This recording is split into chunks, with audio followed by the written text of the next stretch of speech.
My name is Morgan Summer. I'm one of the artists here tonight. My work is over there in that corner. And just want to thank everybody for being here tonight. And I know Pam and Ramon are going to come up and talk in a second. So the work that I've done tonight is really about trying to problem solve.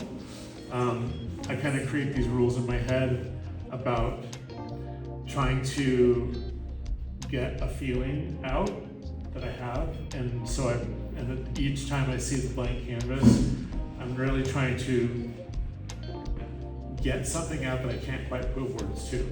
And so for me, non-representational and non-figurative and non-literal abstract is how I can get to just pure raw emotion and not be trying to draw or paint anything in particular. It's just very deeply psychological for me and really almost no plan most of the time too. So a lot of my work is just heavy layers, layer upon layer upon layer, until all of a sudden I arrive at a point where I say it's done, or I've moved on in my head to some other thing and I want to just get started on the other thing until the other pieces fade away from me. There's one piece here that's over on the far left wall. That one I was working on with a painting group that I work, that Pam and I both are part of.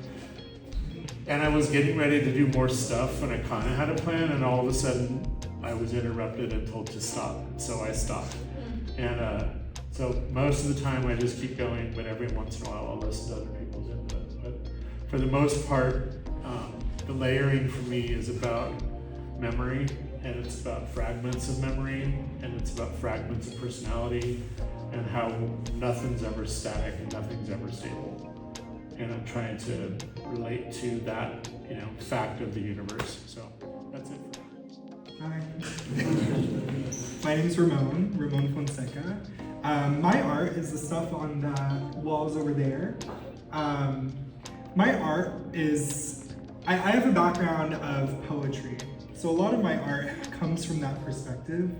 I think that's why I tend toward the abstract, because a lot of poetry is abstract. And so a lot of my art, has words incorporated into it in some way. But in this show, I kind of challenged myself to focus a little more on just the visual art aspect, which is still new to me. But I also included a poem, of course, because that's my background. But yeah, I don't know. I feel like I'm inspired by the shape of a circle. I feel like there's entire worlds inside of circular things, and so I like to bring out worlds from circles, and it gives me a nice parameter to work within. And I like smaller work because it helps me maintain control of what I'm trying to express and what I want to draw on. So you'll see a lot of that with my stuff. But I would like to share a poem if you guys would be interested. It's kind of a poem, kind of a song, and it's the poem that's posted up on there. But some backstory to this, I, a couple of months ago, lost someone in my life who I considered my surrogate mom. And so I've been heavily depressed, which I have a piece about. But I wrote this because I had to grapple with this quote that I heard from someone who knew my mom, and I also heard this about my grandma. And it was, you know that she knew that you loved her, which is an interesting thing to say to somebody, I feel. And so I wrote this. Tell her you love her, tell her you love her. Tell her you love her, and that her love was enough. Did I tell her I loved her? Tell her I loved her. Did I tell her I loved her? Did I tell her enough? I know that she loved me, know that she loved me. I know that she loved me, and her love was enough. Did she know that I loved her? Know that I loved her? Did she know that I loved her? Did she know that she's loved? Did she know that I knew that she loved me? Did she know that I knew? Did she know that I knew? Did she know that I knew her? Know that I knew her? Did she know that I knew her? Did I know her enough? I know that I loved her, know that I loved her. I know that I loved her. Did I show it enough? I told her I loved her. Told her I loved her. I told her I loved her. Was my telling enough? Did I show that I loved her? Show that I loved her? Did I show that I loved her? Did I call her enough? Did I call her enough? Tell her you love her. Tell her you love her.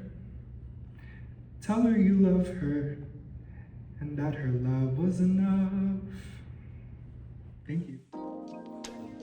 I feel privileged to be here in this room with these other two artists. And thank you, Erica, for the opportunity to be here. Each one of these artists that I'm so excited about, Ramon and Morgan, met you with Artist Inc., and I was always fascinated with your presence, because you have a presence that is just beautiful. And Morgan and I have had, what, 3 or 4 classes together? And I don't know, something about our crazy brains just kind of click. And his work in layers just fascinates me. And so I'll share a little bit about my brain, and my husband, wherever he is, can attest to this, is just kind of who I am. One moment I can be real quiet and organized, and the next moment it's completely the opposite. So I'm like a ping pong ball. But a lot of times I will just put a canvas in front of me, which is what this one, very first one is, in class, and I was kind of over in the corner with this canvas on a easel, and I'm kind of over there turned where nobody can kind of watch me, and I'm just painting, not even really paying any attention, and somebody comes around the corner, looks at it, and goes, "It's done. Step away from the painting." Okay, yeah, it is. And so what I did is I took this one, and each one is a progression of taking away, abstracting, taking away elements. Now the color palette stays the same. It's just the last 2 are simplifications of this one. So, and this one over here has conflict of interest. You can kind of see that. It started with, if you see the swirl underneath, that was the very first painting. And I just never could I didn't like it. There was just something about it that I didn't like, but something about it I did. So I'm not even sure how I came up with the idea to overlay other shapes over it. But I created a grid, and then I would, I divided it up, and I took it to the computer, and I printed off each square. And then I cut those pieces together to create a stencil, so I could put all these shapes. So there's like several different layers on there. And so all of those paper shapes are in this frame over here that I took, and then I sewed them together. I thought it's too much to glue, and you never can trust that glue's gonna stay glued. So I just put it on my free motion thing on my sewing machine, and it's on a piece of poster board, I think. So it's sewn on paper, so I don't have to worry about that coming apart either. And so that chaos right there is kind of the way my brain works too. These two, the first one, I love doing digital work, and I have a program where you just draw, and you can make shapes, you could fill it in, with your little brush and stuff. So that one was the first one, and no organization, no plan, just playing with shapes. So there again, I subtracted some of the shapes to create the one next to it. And it's the same one on the back side of the wall looked like a Southwest Adobe. I painted a small one like that years ago, but I've always loved it. And I'm not even sure how I came up with the idea of enlarging it. And then once I got that one done, I did the same thing and subtracted, in some of the original shapes from it. It kind of looked like a tornado, blew it apart, and they're flying through the air. So, and then the 4 small ones there are kind of subtractions of these 3 here. So that's just, and I don't know when I actually started this series or compilation. I probably, when did I start into the frenzy? Which he's so patient to put up with it. But like I said, sometimes my brain is like this, and sometimes it's like that. Thank you guys for coming. It means a lot to artists to have people, friends and family, and people who might just be stopping by to come in, and we love to share with you. And thank you for sharing your time on a cold, rainy evening.